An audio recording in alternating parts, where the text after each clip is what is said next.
I reached out, but my hand met the cold, unyielding glass. I couldn't touch her, couldn't speak to her. But she kept talking, her voice low and urgent. I know it's not you, she said. I know what she's done. I'm going to fix this. I promise. The witch stirred in her sleep, and Nneka quickly extinguished the candle and left. Hope surged within me. Nneka knew. She was going to help. The next day, Nneka came to the market. She had gathered a few of the villagers, those who had bought the witch's combs. They looked weary and drained, but they followed her, trusting her guidance. We need to confront her, Nneka said, her voice steady. She's not who she says she is. She's a witch, and she's been cursing us all. The villagers were hesitant, but the evidence was clear. They had all experienced the same strange symptoms after using the combs. Together, they approached the witch's store. The witch saw them coming and tried to smile, but it was a brittle, fake smile. What is this? She asked, her voice laced with feigned innocence. Nneka stepped forward, holding her comb out like a weapon. We know what you've done. These combs are cursed. You're not Amara.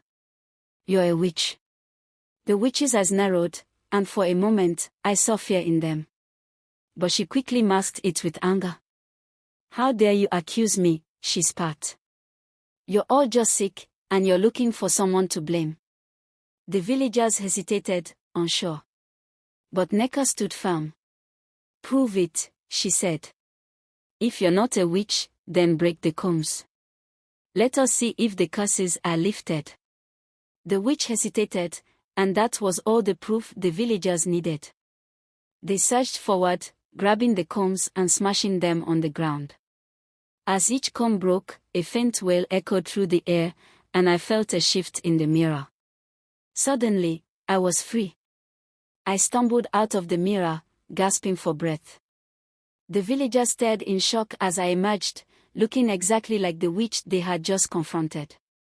The real witch, now exposed, let out a furious scream and tried to flee. But the villagers, filled with righteous anger, grabbed her and dragged her to the village square. There, they decided her fate. She was banished from Obodo, never to return.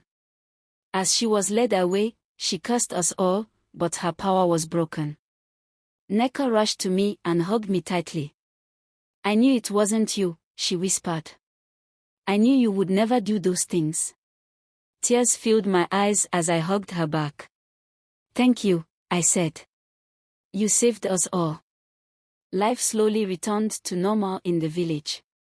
The victims of the witch's combs regained their strength and spirit. My mother and father recovered, and we were finally at peace. But I would never forget the terror of being trapped in the mirror, the helplessness of watching my loved ones suffer. And I would always be grateful to Nneka, whose bravery and determination saved us all.